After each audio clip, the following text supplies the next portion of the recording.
A major shakeup on the campaign trail south of the border. U.S. President Joe Biden announcing yesterday afternoon he will no longer be seeking re-election.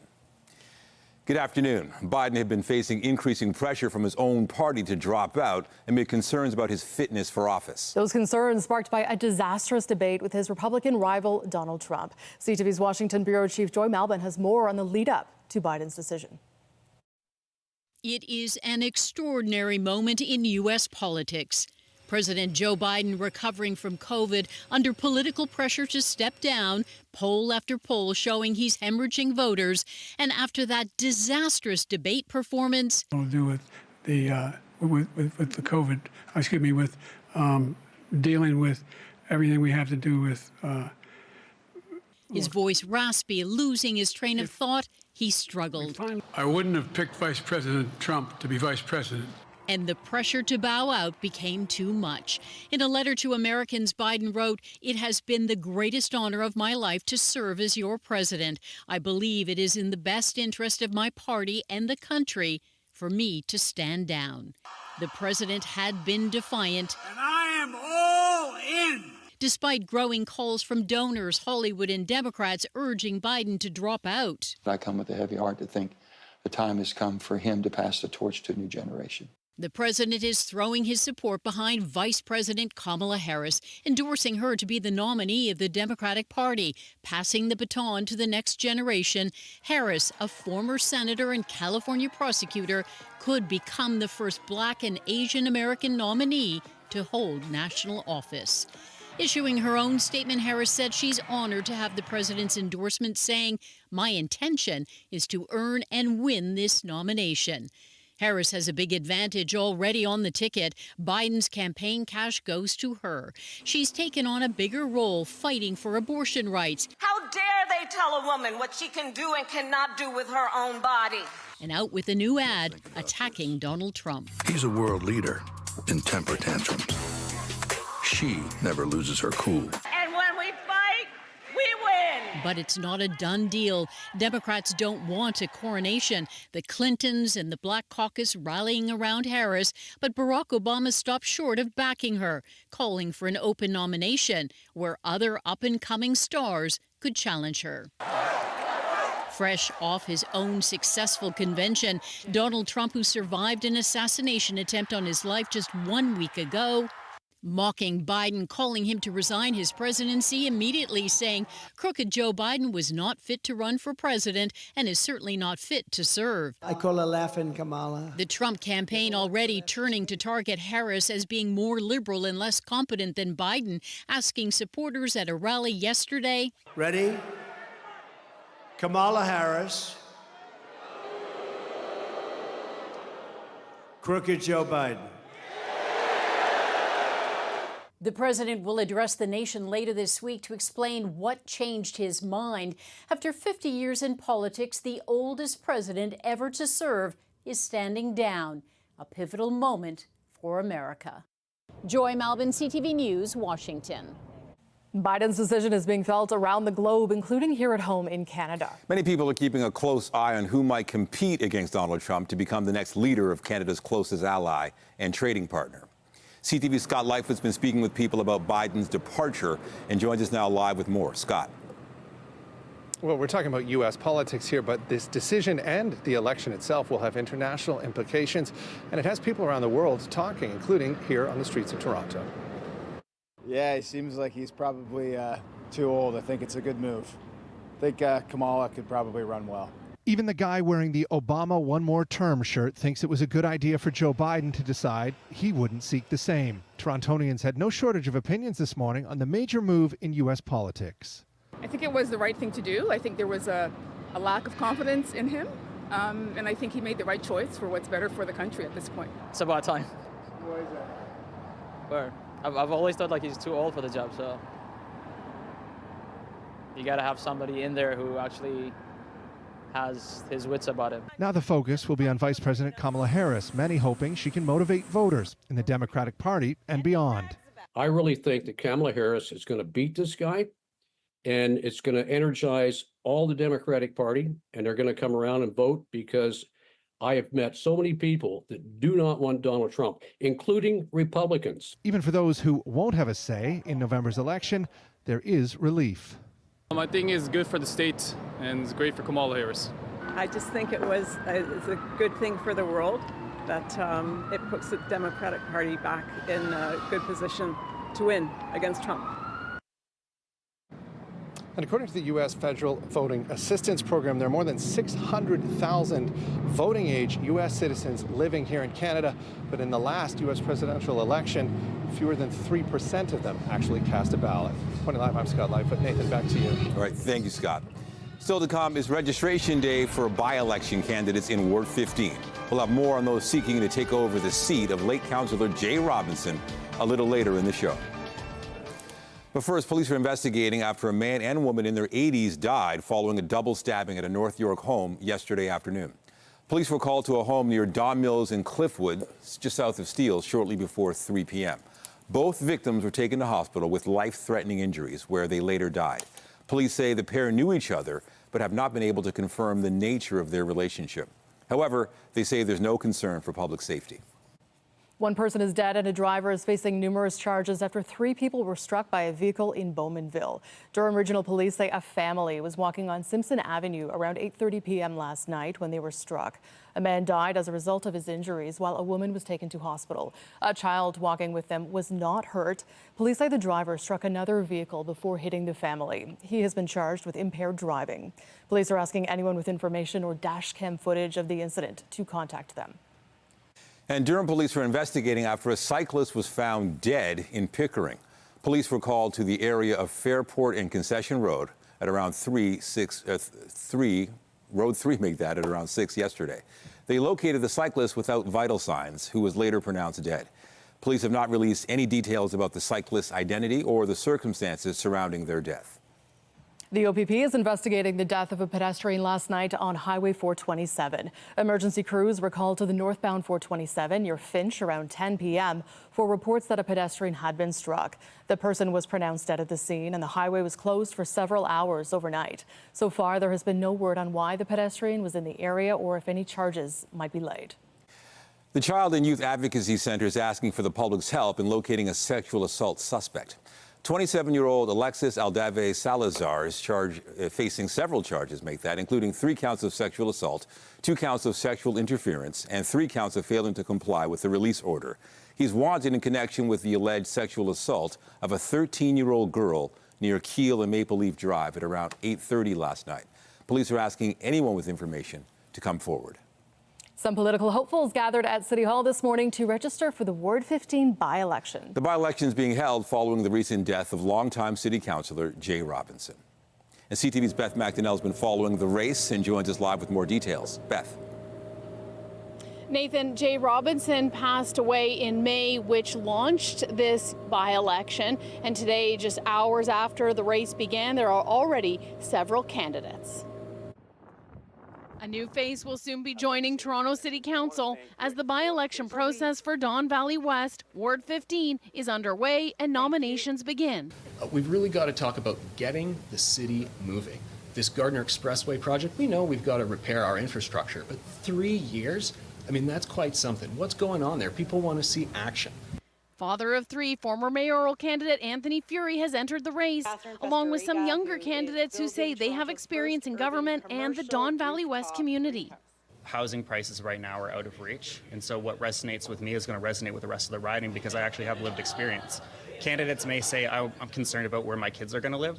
I'm concerned about where I'm going to live. And I've been working with that community for over 15 years, and my priority right now is the Ontario Science Centre.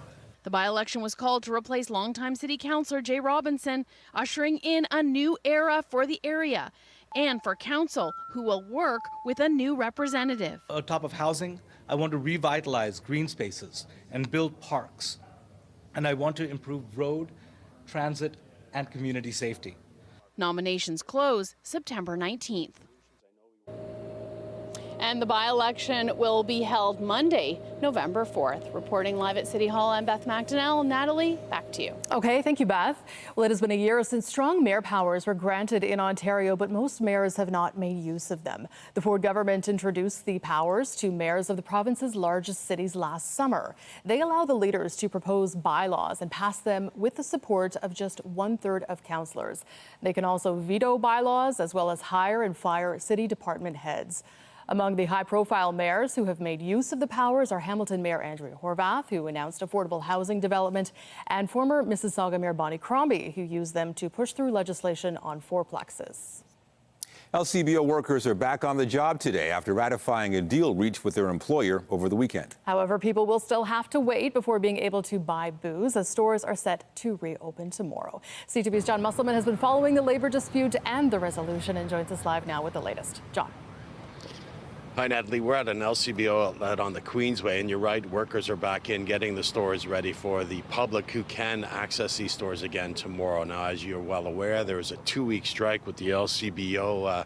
They're on the picket line after they couldn't reach an agreement with the government that runs the LCBO. Now, the concerns, of course, were the expansion of alcohol sales into retail outlets. They were also looking for more job security and wage increases. Now, they were able to ratify a new contract on the weekend, getting those wage increases. They also got a guarantee on 1,000 full-time positions. And the union came away and the government came away satisfied with what they were able to work out here. But the important thing for customers is they can access the LCBO starting tomorrow. We got mixed reaction from people today about the strike. We also heard from Premier Doug Ford. I wish him the best of luck, but I think that Ford has an agenda that he'll follow, and in the long run, the guys will lose. So I feel badly for them. The LCBO does a lot of good work with the money. That's what I'm concerned about. They help a lot of people. And if you start going private, not good. Stuff at the grocery store is really subclass and overpriced, so I'm happy now to have the selection of better wines available from LCBO. And it's going to be great for the people of Ontario. They have a choice. They have the convenience to go in the convenience store. They have a choice to go into a retail store, and everyone's hunky-dory.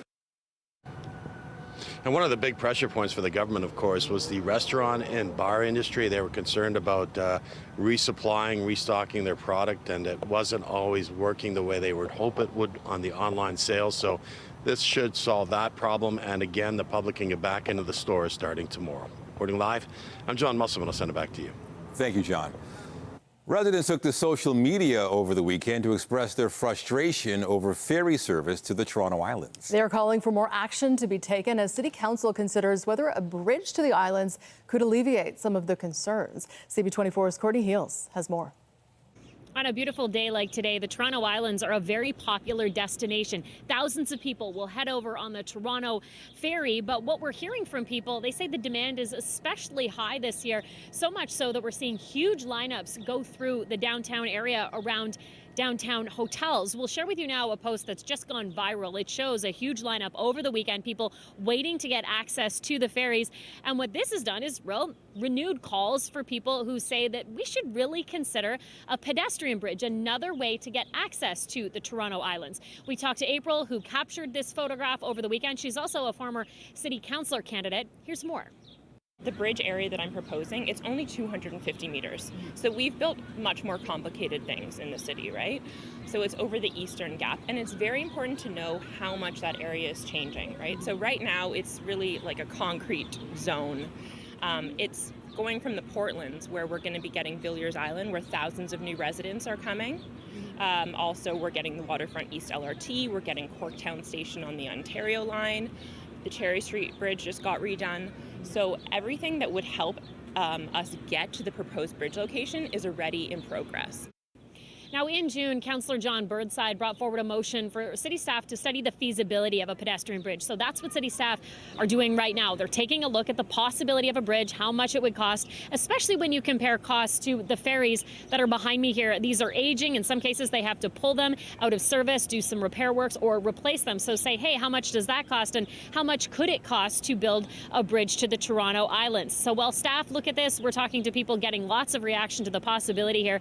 Many who live in this area tell me they actually avoid the ferry terminal when it is that busy over the weekend because there's just so many people lining up. So we'll wait and see what staff have to say and also continue to get reaction from people who are impacted by this. Over to you.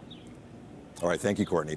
We got more news in a moment, but first there's a live look at the city this afternoon. We're coming off a lovely weekend, and the start of the work week looks pretty good. A few clouds, but not in this shot. Lots of sunshine, clear skies, a nice looking summer day. Jessica Smith is here with a look at the current conditions. Hey, Jessica. Hey, it's a beautiful start to the week, right? The weekend was chef's kiss, fantastic, even nicer as we get through the day today. There's a slight chance of maybe a passing shower late in the afternoon into the west or southwest end of the GTA, but for the most part, the downtown core is staying nice and dry, and there's not much going on in this picture. Now, temperature-wise, we're a little warmer. We're already into the mid-20s, feeling into the 30s when you factor in that humidex, and that will become an issue throughout the day today and into the day tomorrow. But we're focused on the sunshine, a nice light southeasterly wind as we get through the start of our Monday. And through the islands, through Pearson, we're in that mid-20 range. This afternoon, we're climbing to a very seasonal mark around 27, but it will feel into the 30s. That 30% chance of rain really isn't for the downtown core. Again, it's that south kind of west end of the city. And we're looking at a really beautiful day start to finish. Pretty seasonal as well. Coming up, I'll have a full look at your long-range forecast as we step into the week and what is sure to be a busy one right across the GTA. But right now, some things back over to Natalie and Nathan. Okay, thank you, Jess. Lightning has sparked a series of wildfires in southern and eastern British Columbia. A section of the Trans-Canada Highway is now shut down and some residents are under evacuation orders. It's been very stressful. This is our third major fire since 2017, the third time that the village has gone on alert. People in the communities of Ashcroft, Spence's Bridge, and Cache Creek are getting set to leave their homes. The fire has grown to 150 square kilometers. And a wildfire near Williams Lake has forced some residents to flee as part of a tactical evacuation. The fire is among 175 wildfires in BC classified as out of control. Meanwhile, thousands of residents have been forced out of their homes in northern Alberta as communities battle a cluster of wildfires in the region. 7,500 residents of John Doerr Prairie and Fox Lake were told to leave Sunday because of 7 wildfires threatening the area. Around 160 wildfires are burning across Alberta, including 52 which are considered out of control. On the East Coast, Labrador City residents will soon be returning home after a wildfire forced an evacuation last week. The evacuation order officially ended at noon, though essential workers and their families were allowed to return on the weekend. More than 7,000 residents were forced to leave their homes. The mayor says the fire is now considered very low risk. Officials say there has been no damage from the fire. We return now to our top story, U.S. President Joe Biden's decision not to seek re-election. Biden announced yesterday in a written statement he was dropping out of the race for the White House. The 81-year-old had been facing growing pressure to leave the race, specifically over concerns about his fitness for office. Biden has now thrown his support behind Vice President Kamala Harris. And for more on Biden's departure, we're joined live by CTV's Scott Hurst. Scott, there was a lot of speculation about this. It's finally happened. What happens now? Well, Nathan, first and foremost, we just heard from Kamala Harris within the last half hour speaking at the White House, honoring college athletes, so not a campaign event. She didn't talk about her future, but she did touch on the unmatched legacy, as she put it, of Joe Biden for his one term in office. She said that what he accomplished in this one term is more than many presidents accomplish in 2 terms. So now the question is, what happens next? And Joe Biden, in his message to step out of the race for another 4 years, endorsed his vice president as the potential next presumptive Democratic nominee. However, that is not a guarantee. You can bet that his endorsement might go a long way in terms of gathering support behind her for the presumptive Democratic nominee, but it doesn't officially mean that she takes the top of the ticket. It's all about the delegates that have been pledged to Joe Biden. They don't automatically go to Kamala Harris just because he endorses her. those delegates are free to choose whoever they may want to throw their weight behind, throw their support behind, if others jump into the race. At this time, it's just Kamala Harris. And we've been hearing over the last couple of weeks, as the chorus has grown louder for Joe Biden to step down, about other potential candidates to take over the top of the ticket. But at this time, many of those candidates are already throwing their support behind Kamala Harris, as this has been not even 24 hours since Joe Biden made this announcement. Names like Gretchen Whitmer, governor of Michigan, J.D. Pritzker, governor of Illinois, Gavin Newsom, governor of California, Secretary Transportation Secretary Pete Buttigieg, all names that could run the top of the ticket. And they have now since thrown their support by Kamala Harris. And so it's up to the Democratic committee. Of course, the convention is in the next couple of weeks. And so there are two paths here, whether all the support goes behind Kamala Harris and she becomes the presumptive nominee, or they go to the convention and it is an open, contested convention. And so the Democratic committee will come out with more details this week to figure out their path forward. Right. So what about the Republicans? How are they reacting to this major change? Well, we've heard from Republican nominee for president, of course, Donald Trump, and he has said what he has often said about Joe Biden, saying he was unfit to serve in the first place, calling him the worst president in the history of the United States, both on social media and at campaign rally. And so he's not just saying that, it's good that he has stepped out of the race. He's also calling for Joe Biden to step away from the presidency right away. Of course, Joe Biden is not stepping down as president. He's just bowing out of the race for another 4 years in office. And so that is what Trump has come out and said. And also the Trump campaign has come out and already pivoting their attention to Kamala Harris, even though, as we mentioned, she's not the official presumptive nominee. So they're really hedging their bets that Kamala Harris will become the top of the ticket for Democrats. And they're basically saying she is more liberal and less competent than Joe Biden. So the Republican nominee, Donald Trump, and the Trump campaign already pivoting towards Kamala Harris right now. All right, CTV's Scott Hurst on Biden leaving the White House. Thank you. Thanks a lot. Israeli Prime Minister Benjamin Netanyahu has commented on Biden's departure as he heads to Washington to meet with the president. I'm leaving this morning on a very important trip to the United States at a time when Israel is fighting on 7 fronts and when there's great political uncertainty in Washington. Netanyahu spoke ahead of his flight to the U.S. Capitol. In addition to his meeting with Biden, the Israeli leader is also scheduled to address a joint meeting of Congress on Wednesday. Meanwhile, a Canadian citizen has been killed in an attempted stabbing attack in a southern Israeli town, which was hit hard during the Hamas attack October 7th. A local official says the man jumped out of a car holding a knife and began running towards security personnel earlier today. Security forces opened fire and neutralized the suspect. Israeli police have identified the suspect as a Canadian citizen. The head of the U.S. Secret Service told Congress today she and her agency failed to do their job in preventing the attempted assassination of Donald Trump. The Secret Service's solemn mission is to protect our nation's leaders. On July 13th, we failed. As a director of the United States Secret Service, I take full responsibility for any security lapse of our agency. We are fully cooperating with ongoing investigations. Kimberly Cheadle is appearing before the House of Representatives Oversight Committee. She testified that the security sought by the Trump campaign for the rally was provided, but declined to answer specific questions about the day's security plan, saying the matter was being investigated internally. Cheadle has resisted calls by top Republicans for her resignation. The director of the FBI will appear before the House Judiciary Committee on Wednesday. The celebration was held in Newfoundland this weekend to mark the return of 7 fishermen who had been lost at sea for several days. They described the harrowing situation and rescue as they were reunited with their families. NTV's Mary Kate O'Neill has their story. The adjacent fishing vessel, Elite Navigator, has been located and are safe. 7 men, 1 life raft, and a whole province praying for a miracle. Well, she vanished, as far as we was concerned. She went off all the electronics that we had for reporting the boat's position, just chopped off 9 o'clock. Then early Saturday morning, a beacon of hope shined through the thick coastal Newfoundland fog. There they were, All 7 men of the elite navigator alive. No words can explain it. No, none. No. The fishing vessel went missing off the northeast coast of Newfoundland on Wednesday, with its last known location approximately 300 kilometers northeast of Gander.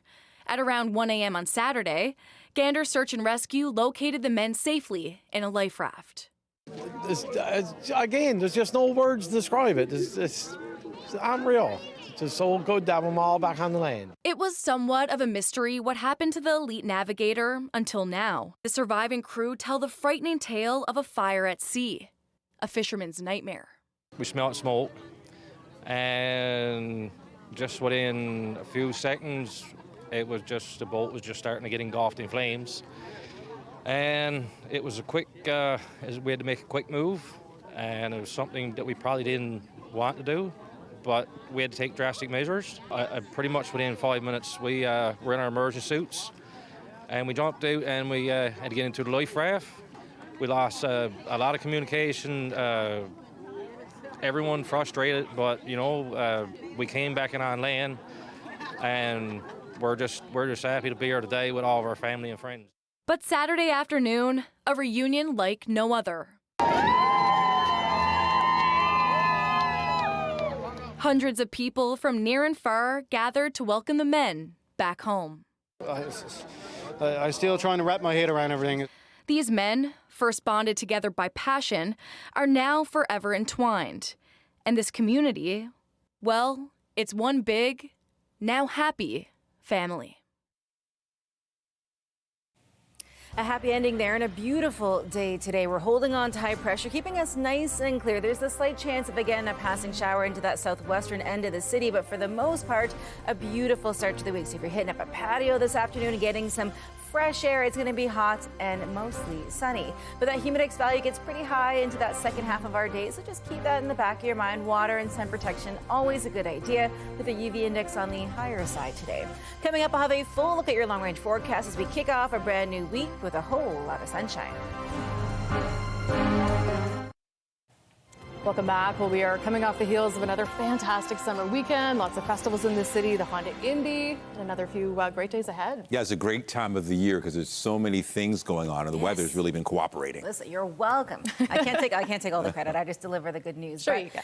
Thank you. But it is beautiful outside, and we're holding on to this weather for the first couple of days of the week. We do have some midweek shower activity on the way, but overall, it is going to be fantastic. Weather is brought to you by the Presser Law Firm. Injury lawyers, you don't pay unless they win.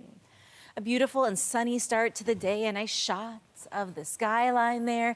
If you were up early on, you escaped a lot of that heat that we had, but it's one of those days, if you can get outside for a little bit of a fresh air break, I highly recommend. We're holding on to a nice light wind. We got a decent amount of sunshine, and it is going to be fantastic if you want to spend some time outdoors, or if you know someone who's camping or you have kids that camp. It's a great day for everybody, but the UV index is pretty high, so sunscreen is a good idea. Heading into the afternoon, we'll get a little warmer, not much. We're sitting at 26 right now. It feels like 29. We're kind of holding on to the majority of the heat through the central and southern portion of the province. Into the afternoon, sitting comfortably around 27. It'll feel like 32, so the UV index is high, the humidex is high, so spend as much time outside as you can, but do it safely. But right across the board, we're kind of in that seasonal range as we head into the next couple of days. Into this evening, we're a little above where we should be, still within those 2 or 3 degrees with that seasonal norm of 17, and we're holding on to a fairly light wind start to finish. Not a ton going on right now in the way of active weather. We're kind of bookended by 2 different lows. As we head into the afternoon and they pass through, the bulk of this hitting, again, that southwestern edge of the GTA and then eastern Ontario. So for the downtown core, for the most part, we're staying relatively dry. As we get throughout the majority of our day, just some increasing cloud later on. There's a chance of that spotty shower activity towards, say, Hamilton and maybe creeping in towards Etobicoke. But for the most part, it's just cloud cover as we head in towards our Monday evening. We get into Tuesday morning, lots of sunshine out there. So again, think about that kind of prep early on in the day when it comes to sun protection, packing extra water, especially if you want to spend some extra time outside. Pretty spotty showers right around the province for the most part, but for the GTA, again, staying relatively dry until we get in towards kind of the early evening on Tuesday. And then again, that's kind of north of the city where the heavier rain is going to be. We get in towards our Wednesday morning. We're looking at a line of showers kind of along the I'd say like northern shorelines of Lake Huron and Georgian Bay. And then as we head into the midpoint of our day, again, spotty showers kind of starting to roll into the area. Temperature-wise, we're honestly pretty seasonal for the most part right throughout the start of the week. A little warmer as we get in towards, again, Tuesday, Wednesday, and then we see that kind of line of showers push through. Behind it, it's a little cooler. Some lingering showers for our Thursday morning, but we kind of dip down a little bit. So if you're not a fan of the humid heat, we get a little bit of a break just for a day as we head in towards our Thursday. And then looking ahead to the weekend, it is going to be fantastic. Just a whole lot of sunshine and temperatures into the upper 20s. Natalie, I'll send things back over to you. Okay, thanks, Jess. Well, the Roar on the Lakeshore returned this weekend as thousands of racing fans gathered to take in the Honda Indy. This year's winner led the weekend from wire to wire. CTV's Sean Leathong has the highlights.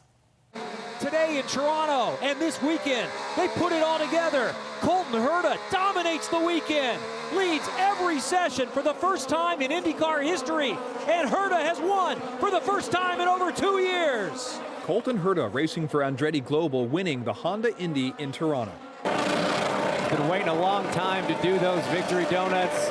When the gates opened this morning for race day, fans had one thing on their minds. It's phenomenal. It's absolutely phenomenal. You can't fake that kind of speed. The speed that they go around the corners and the way they hit the flats, it's pretty impressive. The three-day event is much more than just the race itself. It's a chance for fans to experience racing up close and personal. Just love the atmosphere, the speed, the drivers are all super cool. The experience, there's a lot of energy. People are often pretty happy at the track, and it's fun seeing just generations experiencing it too. The smells, the sights, the people meeting the drivers and stuff, it just brings me back every year. And I've actually come back from PEI this year. Fans coming not just from across Canada, but also the United States and Europe this weekend. Over the course of the three-day event weekend, we get about 140,000 people out to the event over those 3 days. And while there were a few bumps along the way, including a large crash along turn 1, the day belonged to the man who started in the pole position, claiming his first win in 2 years. Sean Leathong, CTV News. Still to come, examining new applications for artificial intelligence and some of the dangers they could pose. That's after the break.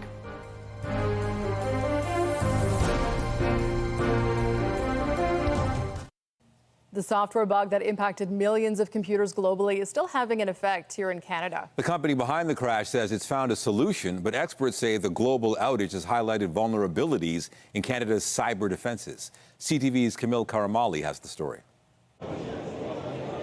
The world slowly coming back online after a bug in a software update grounded airlines, with many still stranded. But now we canceled everything because you can't even rent cars. Hospitals, banks, and broadcasters impacted. For many here, one thing became abundantly clear. Canada's response wasn't good enough. I would score it very poorly, like let's say a 3 out of 10. Although the outage was related to faulty software, cyber experts look at this as a test run in preparing for a cyber attack. And Canada failed. Canada is not prepared. There's a lot of work that needs to be done. Now looking to other nations that are better prepared. The European Union has its Cyber Resilience Act, which holds companies accountable for making sure they're doing everything they can to keep themselves and their stakeholders safe. While Australia has a Minister of Cybersecurity responsible for tackling issues like the global outage on Friday. Well, having a cyber czar or the one point of contact makes sense. The country even has a cybersecurity strategy until 2030 that commits funding and other resources for the next few years towards threats related to the cyber world. Whereas in Canada, we did introduce a national cybersecurity strategy earlier this year, but there's very little budget, there's no timeline. Now pushing for Canada to type up a strategy with more teeth. What I'd like to see is more grants, more resources being given to small to mid-sized businesses to prepare them for what is the inevitable. The federal government says it's working on a revamp of its current cybersecurity strategy, including a new bill which would make it mandatory for companies to have a cybersecurity plan in place. That bill is currently before the Senate. Kamal Koramali, CTV News, Toronto. Artificial intelligence is becoming a growing part of people's daily lives, with scientists looking at a variety of applications. Recently, computer scientists built an AI-powered lie detector, which immediately started outperforming humans. It was trained on statements written by people who were trying to fool the machine, learning how to distinguish when people are lying. The detector approached 67% accuracy, but its creators expressed concern once the machine was introduced to judges. For more on this and for some of the other science stories of the week, we are joined live by CTV Science and Technology specialist Dan Riskin. Dan, can you explain what the concerns are here? Yeah, I mean, you'd think it's good to have this AI assistant, if you're a judge, that can tell you if somebody's lying. But the problem is, even though it was way better than a person, it still wasn't perfect. And what was really interesting in this study is that when a human judge had the AI assistant and knew that it was only 67% accurate, they trusted it every time completely. So whereas before they had the assistant, they would only make false accusations, say 10% of the time. Once they had this assistant helping them, the number of false accusations went way up because the assistant would say, I think that person's lying. And they would say, yeah, that sounds right. You're lying. And they would accuse them because they didn't have to make that tough decision. And so what's really interesting is that these AI tools might make us a little bit better than we were before. But if we use them incorrectly, we run the risk of sort of bringing out the worst part of ourselves.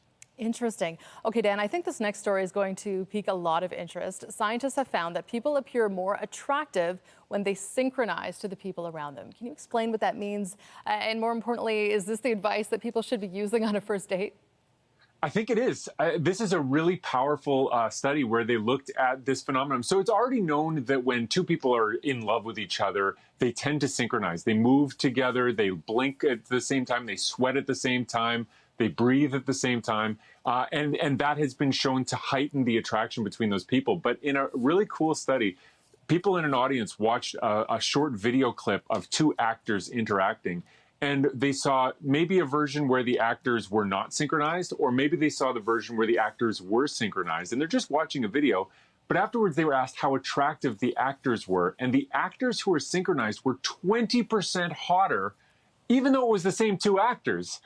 When they were synchronized. And so this ability to match the movements and facial expressions of the person you're interacting with not only makes that connection feel stronger, it actually makes you appear more attractive. And they followed this up with some speed dating data, and they showed that this is a real phenomenon. So if you're out in the dating market and you're trying to attract somebody, pay attention to their motions, pay attention to what they're doing, and don't completely copy them, but it might if you're paying attention to the way they're moving and you take a little bit of a hint from that, you might make yourself seem more attractive. It's worth trying.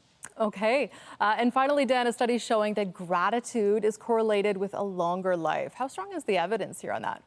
Well, this is a correlation. It might not be a causation, but it's pretty compelling. There's a big data set in the States, 50,000 nurses that have been tracked for a long period of time. In 2016, they asked those retired nurses with the average age of, I think, 79 at that point.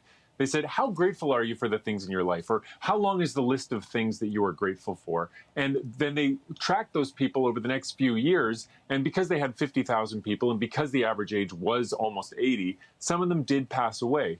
And what they found is that the answers on the gratitude questionnaire were correlated with differences in longevity. When a person was very, very grateful in the highest category for most gratitude, they were 9% less likely to die compared to the people in the lowest category. And so it suggests that if you're really grateful, you may extend your life. Now, it may be that it's a correlation. It might be that overall health tends to turn people into more grateful people. But nonetheless, as for me, I'm going to take this as a hint that you should just milk the most that you can out of every day. Be grateful for what you've got, because you may end up getting more days as a result of that. Well, there you go. Thank you so much, CTV science specialist Dan Riskin, joining us this afternoon. Thank you. Still to come, a Toronto-based holding company is buying Sleep Country, saying it's an opportunity to further develop a Canadian success story. Details after the break. Get Toronto's top stories, breaking news alerts, and watch live. Download the CTV News app. Mattress seller Sleep Country has agreed to a takeover deal worth $1.7 billion. Andrew Bell of B&M Bloomberg brings us the latest in business. Hello there. Here are your business headlines. Shares in Sleep Country Canada jumped almost 30% after the seller of mattresses and bedding accepted a takeover bid from an insurance holding company, Fairfax Financial. Sleep Country director and co-founder Christine McGee, who oversaw the negotiations, said, quote, "The deal provides immediate value to shareholders." The chain has a dominant 40% share of the Canadian mattress market. Sleep Country shares surged 27% to about $35 in morning trading, still down from more than $40 in 2021. Air Canada cut its profit forecast for the year. Like other airlines, the carrier is having trouble filling seats at lucrative prices. The company now sees underlying earnings of $3.1 billion to $3.4 billion. Previously, it thought that earnings before adjustments could hit $4.2 billion. The stock fell 5% today, bringing its decline this year to 12%. And finally, U.S. tech shares rose in early trading, rebounding from declines last week that saw the Nasdaq 100 index fall almost 4%. Two big names, Tesla and Google parent Alphabet, report their quarterly results tomorrow. CrowdStrike Holdings tumbled another 11% amid continued fallout from its faulty software update that froze computers worldwide last week. That's the latest in business. I'm Andrew Bell of BNN Bloomberg. Deputy Prime Minister Chrystia Freeland is visiting Toronto today. Freeland met with labor leaders this morning about potential policy responses to what's been described as unfair Chinese trade practices in relation to electric vehicles. This afternoon, she'll be sitting down with business leaders and representatives from the aluminum sector. Economists are betting that the Bank of Canada will deliver another interest rate cut this week as inflation appears to be easing. It is expected the bank will lower its overnight lending rate when it makes a scheduled announcement on Wednesday. Statistic Canada's latest inflation report showed annual inflation slowed to 2.7% in June. Last month's cut of 25 basis points, which reduced the central bank's key rate from 5 to 4.75%, was the first cut in more than 4 years. Coming up, a pair of sisters from Brantford are hoping to make a splash. We'll have more on their journey from a backyard swimming pool to their own swimming school when we come back.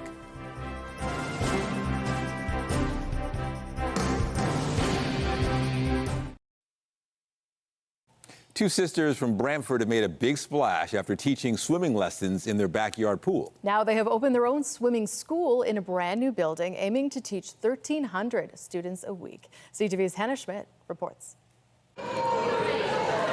Two sisters making waves in the heart of Paris, Ontario. I would say that Julia and I are swimmers as people. It's not just like an activity that we do or a sport that we do. It really is part of who we are. Julia and Jessica Surrett have been swimming before they could even walk. We have spent a lot of our life in the water.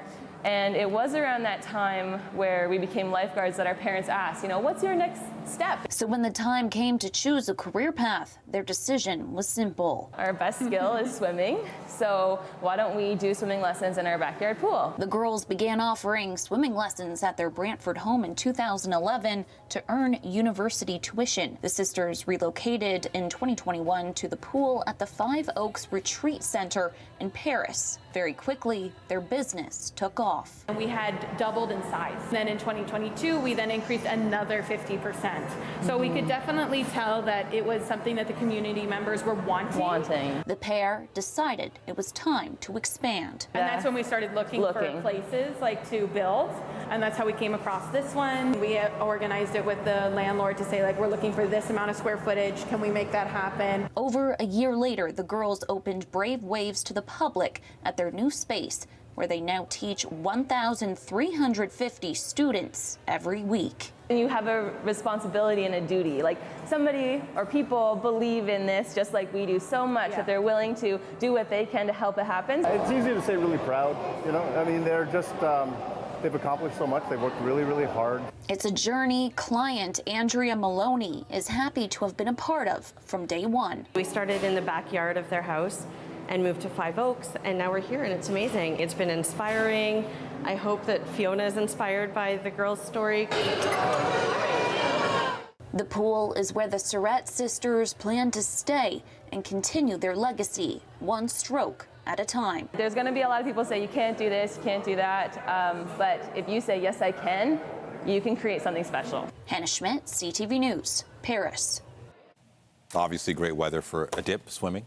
Yeah, what a great story. Such a fantastic life skill to be able to share that knowledge base. Exactly. Get your float on, your swim on, or just tread water. I'm a tread water kind of person myself. But if you wanted to go swimming today, it is fantastic. We have that kind of heat where it's not too oppressive, but we're seeing a nice little bit of a breeze out there. We're in that sweet spot where you want to spend as much time outside as you can. We are watching for the slight chance of maybe a passing shower into that kind of southwestern corner of the city and the GTA later on today, but for the most part, the downtown core staying nice and dry. Very seasonal. We're already at about 26, feeling like 29, and we'll sit comfortably around 27 or 28 this afternoon. If you're getting out for a walk tonight too, we do hold on to a decent amount of warmth, but it is quite nice, and that humidex value starts to dip a little bit as we head into the early evening. The next chance for active weather really comes into our Wednesday for the heavier rain. We could see about 10 millimeters or so. I know it doesn't seem like a lot, but after that kind of torrential downpour we had not that long ago, it's a good idea to prep accordingly. Temperature-wise, as we head into the next few days, very seasonal. We're holding on to daytime highs and lows within a degree or two of where we should be, so it is a beautiful way to kind of step in towards what is going to be almost, I guess it's the end of July already. It's coming up pretty quick. But next weekend looking really nice. Not that I'm wishing the week away by any means, because it is only Monday. But you're looking at your Friday, Saturday, and Sunday, and if you want to spend some time outside, you're heading to a cottage, you're staying local, it will be fantastic. It's just that midweek rain that we got to get through first. Not so bad. Thank you, Jess. And that is CTV News at noon. Remember, you can get Toronto's breaking news all day long on CP24 and at our website, ctvnewstoronto.ca. For Jessica Smith and all of us here, thank you for watching. I'm Natalie Johnson. And I'm Nathan Downer. Be sure to join us later for CTV News at 5 and 6. Have a good day.